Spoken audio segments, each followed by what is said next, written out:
School तो बच्चे जा नहीं रहे हैं, उसके बाद यूनिफॉर्म का और लाइब्रेरी का और ये सारी चीज़ों का पैसा भी अलग से ले रहे हैं। मतलब खाने की बात कर रहे हैं कि कमाएंगे जब ही तो बच्चे खाएंगे। लॉकडाउन के बाद से बड़ी दिक्कतें आ गई हैं। पहली बात तो लॉकडाउन में 3 महीना कोई सेल नहीं, कुछ नहीं, सब भूखे मर रहे थे, कोई पूछने वाला नहीं था। लॉकडाउन के बाद अब ये समझ लीजिए कि कोई पूछने नहीं आता, डर के मारे, कोरोना के डर के मारे कोई निकल नहीं रहा है घर से। और जो आते भी हैं कस्टमर, ग्राहक, ठीक है, वो थोड़े वो सामान लेके जाते हैं। एकदम बहुत भुखमरी के हालात चल रहे हैं। पैसा वैसा कहीं एकदम किसी कस्टमर की जेब से निकल नहीं रहा है। जो है वो रोज़ी रोटी पे इंसान खर्चा कर रहा है। और बहुत ख़राब स्थिति है लॉकडाउन की, बहुत ख़राब। लॉकडाउन के बाद कि इतने करोड़ का पैकेज दे रहे हैं, ये दे रहे हैं, वो दे रहे हैं, कहीं कोई पैकेज नहीं, कुछ नहीं। हम लोग लगातार परेशान चल रहे हैं।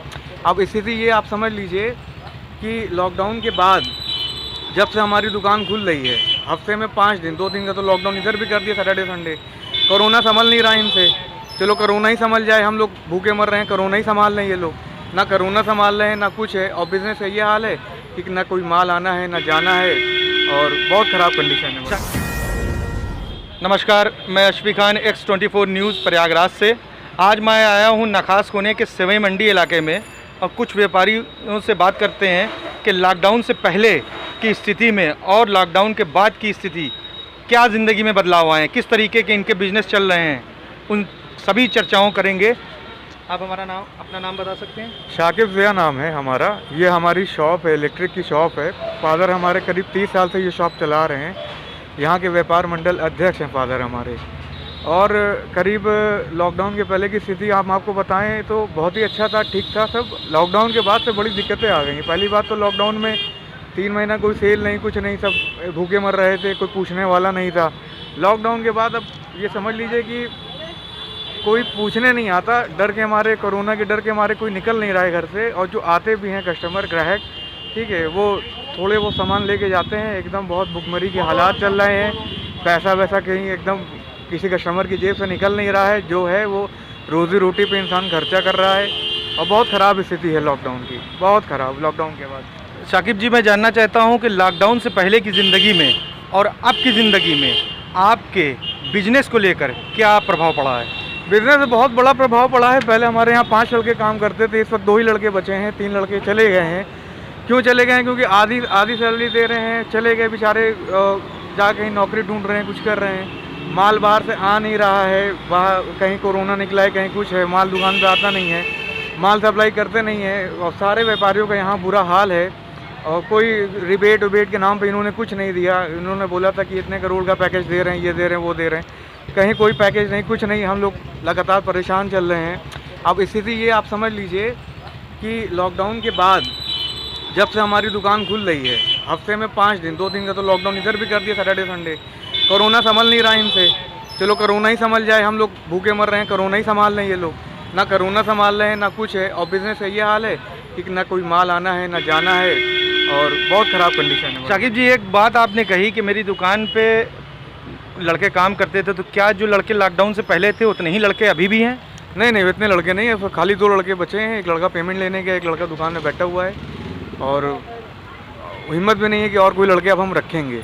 बच्चों की फ़ीस क्या आपको बराबर देनी पड़ रही है? बिल्कुल साहब, ये बताइए हमारे बच्चे कहाँ खाएंगे, कैसे काम करें? दुकान पे कोई कस्टमर ही नहीं आ रहा, गर्म में मर रहे हैं। मतलब आपको कहने का मतलब ये है कि जब खुद के खाने के लिए नहीं है तो बच्चों की फ़ीस कहाँ से अदा करेंगे? आप सरकार से कुछ 2 लाइन कहना चाहेंगे? सरकार बच्चों, हमारे बच्चे तो पढ़ नहीं रहे, जो बात है साहब।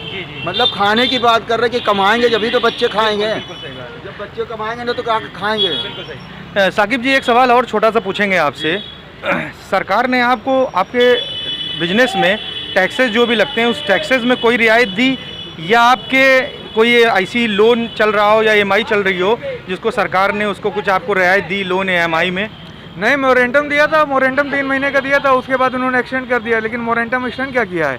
डेली बैंक से फ़ोन आ जाता है कि आपकी किस्त बाकी है, उसको जमा करिए। अब यहाँ खाने को तो लाले पड़े हैं, आप किस कहाँ से लेके आएँ? जैसा कि आपने देखा कि बिजनेस किस तरीके से लॉकडाउन के पहले था और लॉकडाउन के बाद अब किस तरीके का हो गया।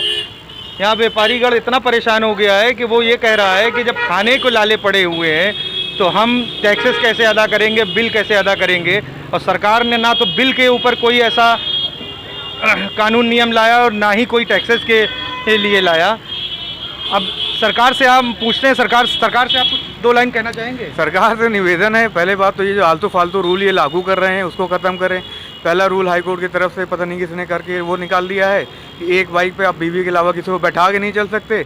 अब बताइए, दुकान का लड़का है काम करने के लिए, उसको लेके आ नहीं सकते। छोटा भाई ये बीमार पड़ा, डॉक्टर के यहाँ नहीं ले आ सकते। बाप बीमार है, उसको ले आ नहीं सकते। माँ को नहीं ले आ सकते, खाली बीवी को लेके जाएँ आप। तो ये आलतू फालतू रूल हैं। और जो ये इन्होंने रिलीफ दिया है 1000 करोड़ का पैकेज, पता नहीं कितने करोड़ का पैकेज वो डेली ये अपना प्रोपेगेंडा चलाते हैं। 20 लाख करोड़ का, 20 लाख करोड़ का, हाँ 20 लाख करोड़ का। तो क्या उस पैकेज में आपको कोई सहायता मिली? 1 रुपए का सहायता नहीं भाई, EMI भी के लिए मरना पड़ रहा है, ढूंढ के पैसा। आप पहले EMI भरो। और ये बिजली का भी वही नाटक है, आती है नहीं, 1 हफ्ते से गायब है, परेशान है। ठीक है, और ऊपर से स्कूल फीस के लिए कोई स्टेप नहीं उठा रहा है। कोई स्टेप उठा ले, स्कूल फीस ले रहे हैं। स्कूल फीस की सबसे बड़ी क्लास की बात यह है कि स्कूल तो बच्चे जा नहीं रहे हैं, उसके बाद यूनिफॉर्म का और लाइब्रेरी का और ये सारी चीज़ों का पैसा भी अलग से ले रहे हैं। मतलब आप एक चीज़ समझ ले कि ये जो इन्होंने एक बहुत अच्छी बात कही कि स्कूल बंदा जा भी नहीं रहा है और स्कूल न जाने की वजह से स्टूडेंट का ड्रेस भी की फ़ीस भी देना पड़ रहा है, मेंटेनेंस चार्जेस भी देना पड़ रहा है, और उनकी जो भी लाइब्रेरी फ़ीस है और सारी चीज़ों को उनको अदा करना पड़ रहा है। अब ज़मीनी स्तर से देखा जाए तो ज़मीनी स्तर पे तो पैकेज कहीं दिखाई नहीं दे रहा है सरकार की तरफ से, सिर्फ हवा में बात चल रही है। अब इसके लिए सरकार कुछ सोचे समझे। कैमरामैन आकाश राय के साथ अश्फी, X24 न्यूज़, प्रयागराज।